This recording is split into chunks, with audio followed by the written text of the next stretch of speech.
by Modelo. One of the greatest knockouts you'll ever see. Incredible. Oh, and down goes Gamboa. Whoop, there it is. Oh, you bet you did. Valentina Shevchenko with a huge highlight tonight.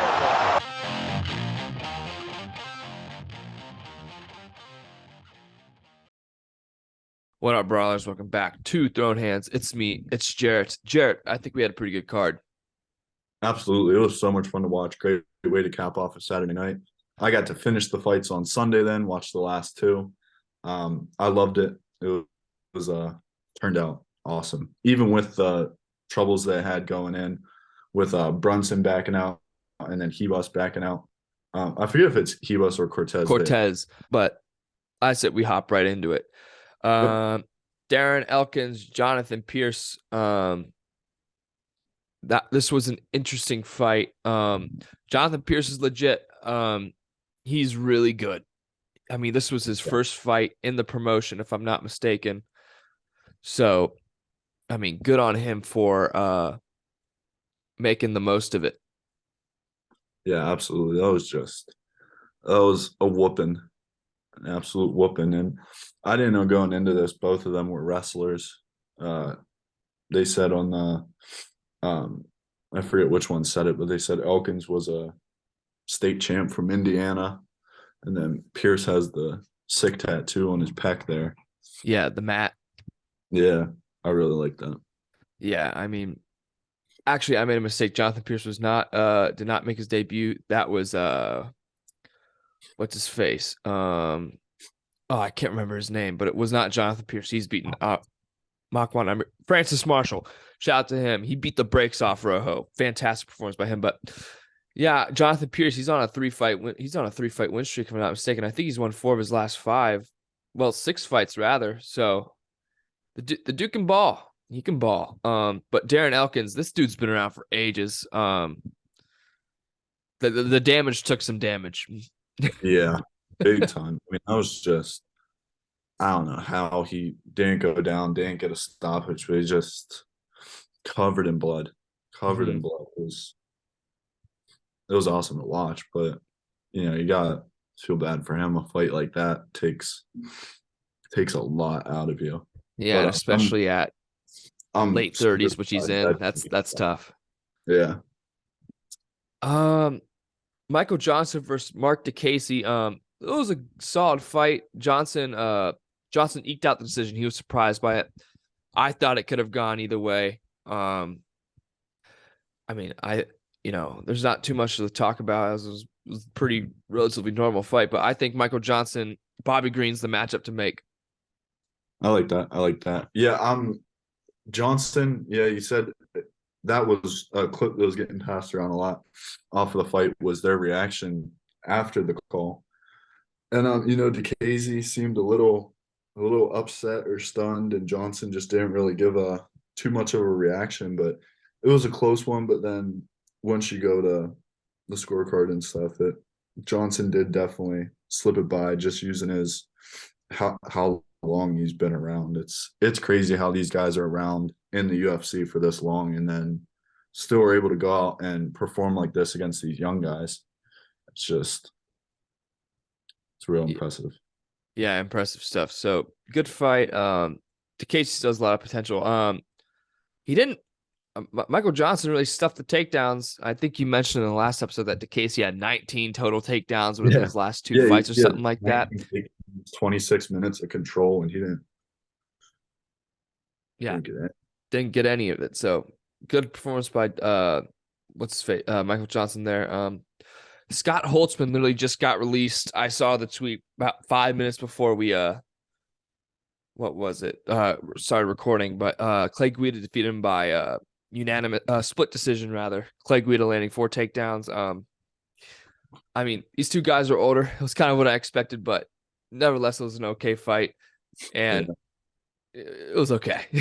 Yeah, I mean, didn't do much, but I mean, Guida he has a gas tank, man. I mean, even after the fight, he was running around, wasn't really celebrating, but he was running around, bouncing around, just looked like he could have fought another round. It was, Yeah, Guida's nuts.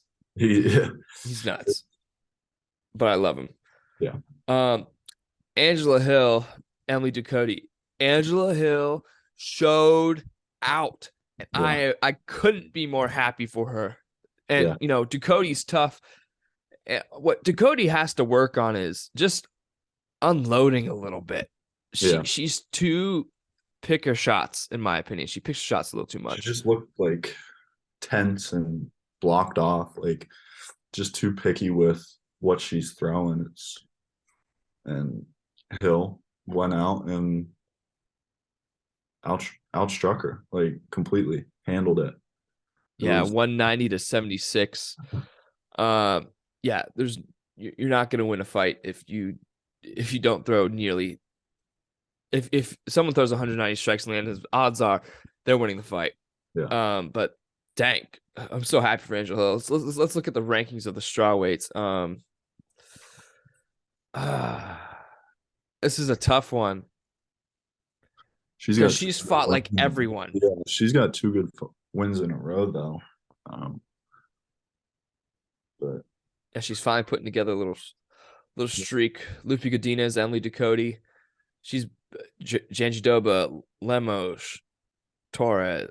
She's fought everyone in that division. I guess she's gonna have to make another lap. Yeah. Dang, good for her, man. All right, this was a fun fight. Nico Price versus Philly Rowe. Nico Price, I think he had about just over a year off. He had a suspension of some sort. But Philly Rowe came in 2.5 pounds over the limit. Come on, man. But he was losing the fight, but as Randy from South Park said, I ain't hear no bell. And he got the TKO with about 1.5 minutes to spare and left in the 3rd round. Gotta give it to him, man. He really he toughed that one out. He toughed that one out. And if Nico Price hadn't had that ring rust, and people who say, "Oh, it's not real," it's real. Stop it. Yeah. But I think he gassed out a little bit. And Philly Rowe took advantage, but I mean, if Philly Rowe wants to stay in the division, he has to make weight. I'm not a professional fighter. I never will be, but you just got to make weight. Yeah. I agree. I mean, I don't like, you never know what people are going on through a cut, and like having cut so much in the past, it's everyone cuts weight differently and everyone's body adapts differently. Like sometimes you got to bite the bullet and run for a couple hours before weigh-ins, you know what I mean? Like, but you never know what he's going through, stuff like that. But I agree with you. I don't see how anyone can miss weight. You have so much time. You have a whole camp. It's not like you're not working out. You don't have any circumstances like that. Go to the gym, put a suit on, and get the weight off. You know what I mean? You have the time. Yeah. But can't disagree with you there. All right. Honestly, both of them kind of looked a little gas come. Yeah, they did. Both of them, I was like, when I was watching, it was just which one of them's going to go down first. It was just they were swanging and banging at the end, very disorganizedly. But bro, my boy got it done. He knocked him out. But Kyle Dox's chin looked non-existent in this fight. He was getting knocked down with everything that landed on the chin. It was maybe he had a tough cut, but dang, Eric Anders showed out, and he put on a clinic. That's all I'm gonna say. Dawkins he kept pulling guard, right? He kept doing the what was the last fight from 281 that was doing Oh, yes. Yeah. He kept doing that. That was getting under my skin a lot, but I can't stand that. But Anders absolutely rocked him. Absolutely rocked him. I mean, that fight could have stopped after it says he recorded 1 knockdown, but I think that's wrong. He recorded 3 at least. Yeah. It was when Kyle Dawkins went to the ground before the ground and pound to finish it. That's when I think I think Keith Pearson he could have stopped it there. He didn't have to stop it, but he really could have stopped it because he was getting knocked down, and that headbutt really, really affected him. I'm not a quitter, but he could have pulled a Kevin Holland and said, "Hey, I can't go anymore," which I wouldn't blame him because he was really affected by that. And then, yeah, and what that happened to him 2 fights ago? They had a headbutt. Yeah, he headbutt Kevin Holland back October of last year, I believe, and then he also just got knocked out by Roman Dolidze. So he's had a rough go of it as of late. But he'll be cornering his brother Chris next week. But let's take a look at the rankings of middleweight. No, we'll take a look at that in a minute. After this one, dude, Roman Dolidze. I think I said Jack Hermanson by submission, and I don't think people would necessarily say, "Oh, you're an idiot." But what Roman Dolidze did with that sweep and then putting him in a calf slicer to keep him to the ground, I've never seen anything like that, bro. I've never seen that. Oh, I didn't even know what. I'm not gonna act like I knew what that was. Like when I saw that, I was like, how the hell did he set that up? Like I did not see that coming at all. It was awesome. It was awesome. But I thought That was so sick. Yeah, I thought Dolidze was gonna put him away on his feet, and then Hermanson. I mean, until that, if that's the total strikes, that'll count the ground and pound. If you take away the ground and pound punches, Hermanson was controlling him pretty much. Like he roughed him up first round. Like Dolidze looked like he was a little frozen there, like he wasn't gonna show up. And I was like, dang, like this is gonna be a tough one that I think Hermanson's gonna squeak by, maybe to a decision, maybe finishing him late in the fight. And then as soon as it got to the ground, I was like, oh man, like if Hermanson tries to take it to the ground again, like it could be really bad. Yeah, And Dolidze can grapple, man. All right, he's really good. He's so good. All right, so let's take a look at the rankings. Excuse me. I think Chris Curtis is fighting soon. Yeah, he's fighting Joaquin Buckley coming up this weekend. Duplessis and Till fight. Gaslam and Imamo fight. Oh man, there's a lot of fights going on in this division. Jeez. Almost the whole top 15 is booked up outside of Marvin Vittori and Paulo Costa, honestly. Well, no, Paulo Costa's fighting. Jeez. yeah, Wow. They're almost all booked up. That's awesome. But we could probably go into who's fighting who next week from this card, because there's no point with Till and Duplessis fighting. So yeah. But Till versus Duplessis is gonna be awesome. It's gonna be a tough one for Till. All right, dude. Sergey Pavlovich absolutely mowed through Tai Tuivasa. I mean, we called it, but I don't think either of us called it to that extent. Like I did not think it was gonna be. That was just as soon as he touched him. As soon I'll as he say touched this: shocked but not surprised. No, That yeah, like yeah. dude, he's a problem. Like this, we're gonna take a look at heavyweight because I feel like that's applicable.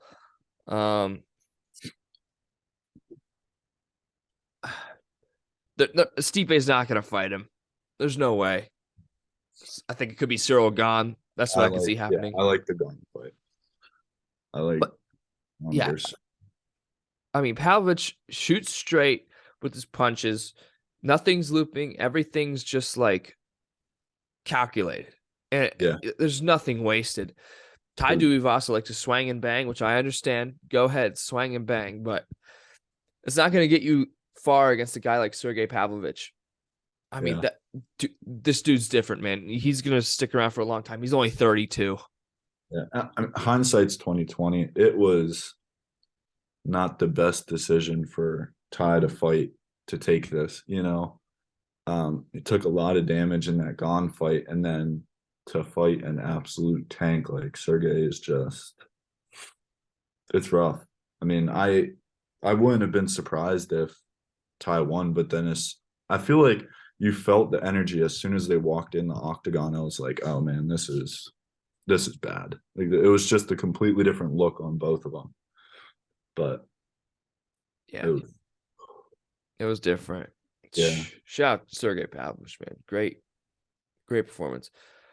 Mateus Nicolau, Matt Schnell. I forget the method which I think it was rear naked choke. He KO'd him. That's right.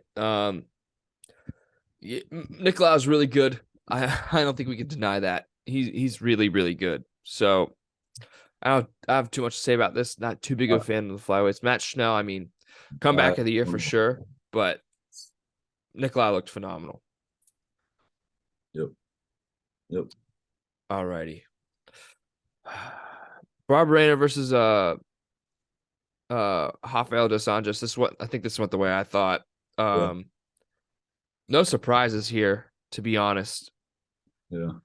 I mean, when it comes to skill, Rafael dos Anjos still has the ability to compete with the top, but the chin is really the issue with dos Anjos. But what were your thoughts on this, man?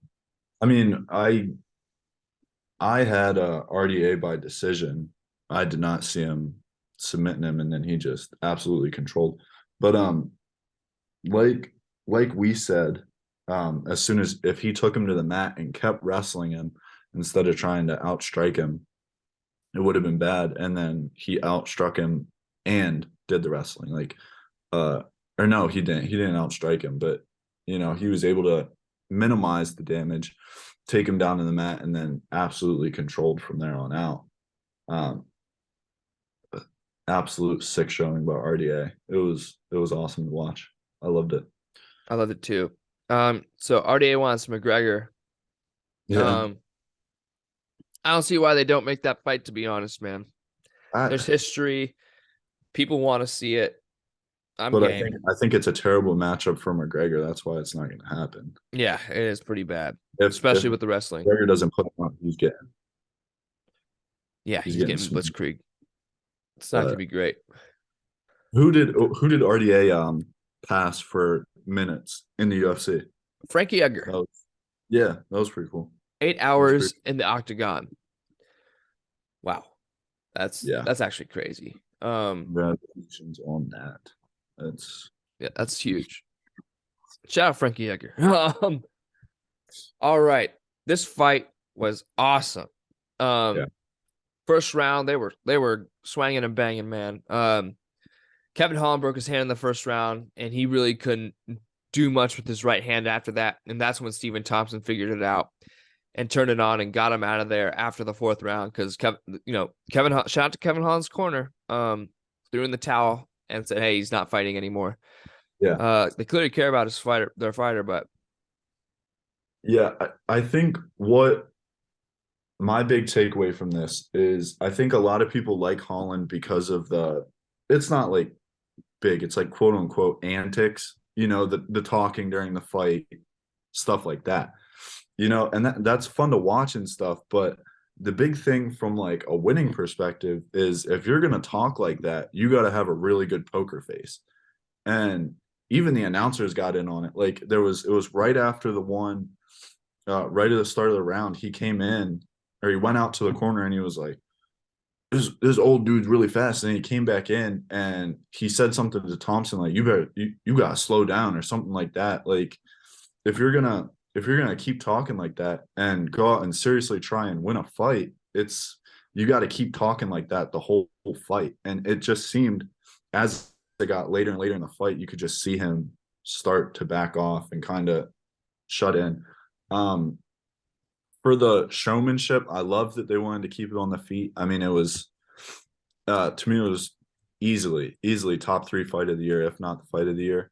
But my thing was it kind of seemed a little off to me that they just wanted to keep it on the feet. Like it took a little bit of the competitive edge off of it, because I feel like if they would have, I also like wrestling, so I would like to see them grapple a little bit. But it was a super entertaining fight. I loved every minute of it.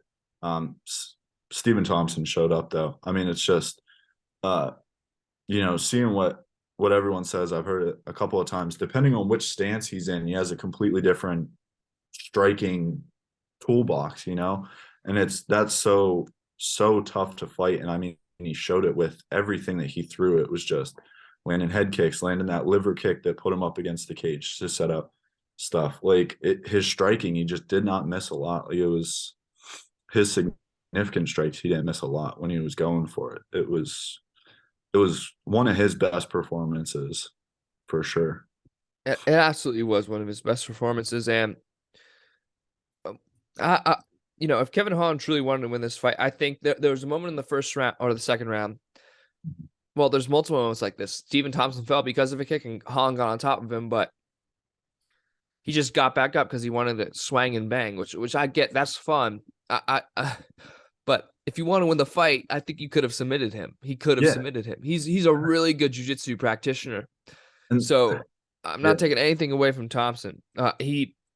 This was one of Stephen Thompson's best performances. There's no question. He looked phenomenal, and he proved that he could still strike with the best of them. I mean, hook kicks, wheel kicks, spinning back kicks. This was a true showcase of his talent. But Kevin Holland, man, if he had just grappled, I really do think he could have won this fight, and he could have found himself in the top 10.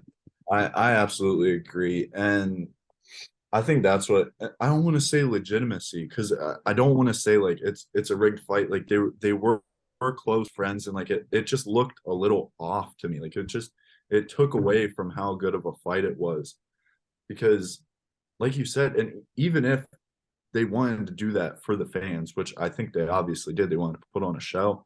But like at that point, Kevin Holland could have grappled him there at the end, possibly gotten a submission or squeaked out a decision, and could have just said, like, listen, I broke my hand. Like, I knew since the second round that I broke my hand. Like, I had to grapple. My main power source for winning this fight and putting it away is obsolete. Like, at that point, you have to take your own health into consideration and take it to the mat and grapple him. Like, yeah. But we got to talk about Kevin Holland's chin for a second. Bro, oh my gosh. This dude took so many powerful strikes from Thompson, head kicks, straights. I mean, he's in the granite chin category with Marvin Vittori's in a whole nother stratosphere with Kevin Gastelum. I mean, Colby Covington has a good chin, although he's been, I mean, he got knocked out by Usman, well, TKO'd by Usman, but there's a couple others I can't think of right now, but he's in the granite chin category. Vittori has the best chin, you can't deny that. But let's take a look at the rankings, man. So you got Stephen Thompson in 8th and 6th in the rankings,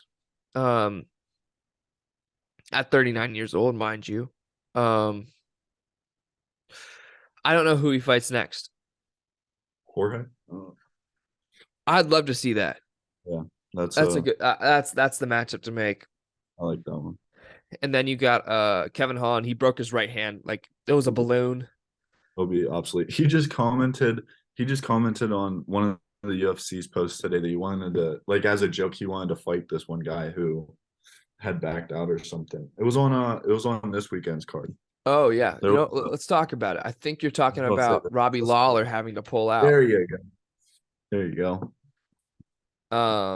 Yeah, Ponzinibbio is looking for a new fight. Yo, I hate to be that guy, but Robbie Lawler should just hang it up, man. Yeah. He's not gonna get anywhere. I hate to say it, but TJ Dillashaw retired.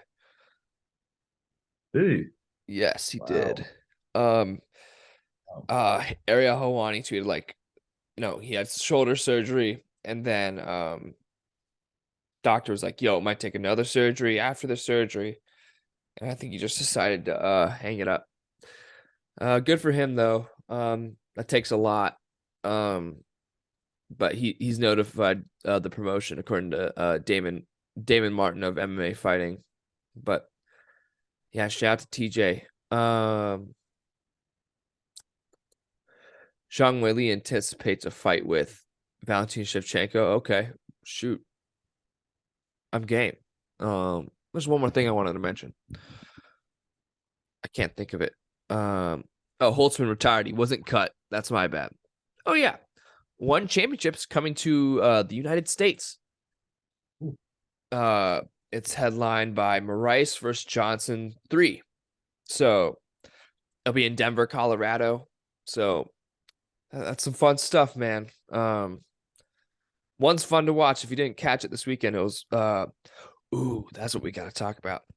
Renier de Ritter got demolished. I can't remember his name, but he got knocked out. I remember people were talking about Renier de Ritter. He was he could fight with anybody, but if he doesn't work on striking, he's not fighting with. Anatoly Malakin. Gosh, that's a tough Russian name to pronounce, but bro, it's good stuff, man. I'm excited for what is it? What's coming up this weekend? We'll talk about it Thursday, I'm sure, but banger of pay-per-view. Do you have anything to say about that before we sign off? It's I'm excited for the fights there. They're having some struggles, but I'm excited to see how the card is finalized. I'm excited to have another show with you, man. Looking forward to the end of the week. Get through some finals and watch some MMA this weekend. For sure. And there's one more thing. I think they have a main event for Brazil, but it just hasn't been announced yet.